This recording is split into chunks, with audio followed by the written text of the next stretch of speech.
Më kujtohet në mandatin e parë kur kam qenë deputet, ka pas një prej ministrisë një raport i progresit të BE-s, kishte dhënë një vërejtje për Ministrinë e Mirëqenies Sociale se Komiteti LGBTI duhet të ketë më shumë ndihmë prej Ministrisë së Punës dhe Mirëqenies Sociale. Dhe unë u qova aty me folë dhe thash, pasi kisha studiu atë rast, pasi kisha studiu vendet e Bashkimit Evropian dhe të Ballkanit Perëndimor, se si qëndrojnë të drejtat e këtyre grupeve, dhe dola thash Bashkimi Evropian ku kanë në lajthitje, e kanë qitë në lajthitje këta tonë të ministrisë, apo ata vetë kanë, ose po dëshirojnë me zmadhu këtë çështje, nuk e di, por Ministria e Punës dhe Mirëqenies Sociale ka punë më të rëndësishme me base Kosova e ka rreth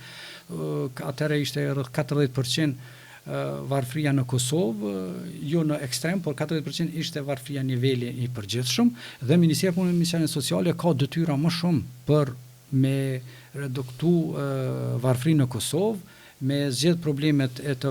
njerëzve të pastre, të varfërve, e të papunëve, se sa të merret me këto. Këto grup duhet të merren me mundet me dhënë një vërejtje se Ministria e Shëndetësisë të merret më shumë me këto grupe dhe jo Ministria e Mirëqenies Sociale, Punës dhe Mirëqenies Sociale. E para e dyta, sepse nëse qenë ka kusht nga raporti i progresit për me qenë që thotë që Kosova dhe BE-ja, domethënë, këto politika liberale janë jo që janë kundërshtim me parimet dhe me familjen tonë, por janë kundërshtim edhe me vetë shteteve të tjera anëtare të Bashkimit Evropian. Kur e mora pasqyrën e vendeve të BE-s, se si qëndrojnë të drejtat e LGBT+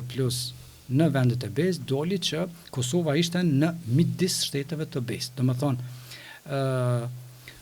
Italia, Polonia, Slovakia, këto shtetet anëtare të BE-s, Hungaria, nuk e di a ka qenë edhe Çekia, për anëtarëve të BE-s. Të gjitha këto që i përmend, anëtarët të BE-s, kanë qenë në nivel më të ulët se Kosova në raport me të drejtat që i gëzojnë LGBT-is. Plus të anëtarëve ka qenë Kosova shumë përpara se të gjitha shtetet e Ballkanit Perëndimor, duke përfshi Bosnën, Serbinë, Malin e Zi, Shqipërinë dhe Maqedoninë. Domethënë Kosova qëndronte shumë më mirë me 3, sepse janë rreth 10 kushte të cilat ato konsiderohen, sipas tyre konsiderohet një shtet i mirë për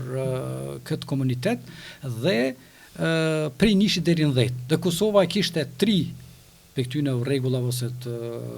shtyllave pozitive për ta, ndërsa shtetet e rajonit të gjitha ishin vetëm nga 1 pikë. Domethënë, pse bëhet gjithë ky presion Kosovës, i cili është shteti më i varfër në rajon, i cili është i fundit për gjithçka në raport me BE-n, atëherë pse bëhet vazhdimisht ky presion? Sepse politikanët në Kosovë e kanë leju që ata të përzihen kaq shumë në shtetin tonë. Ata as nuk guxojnë me përmend këtë temë në takimet me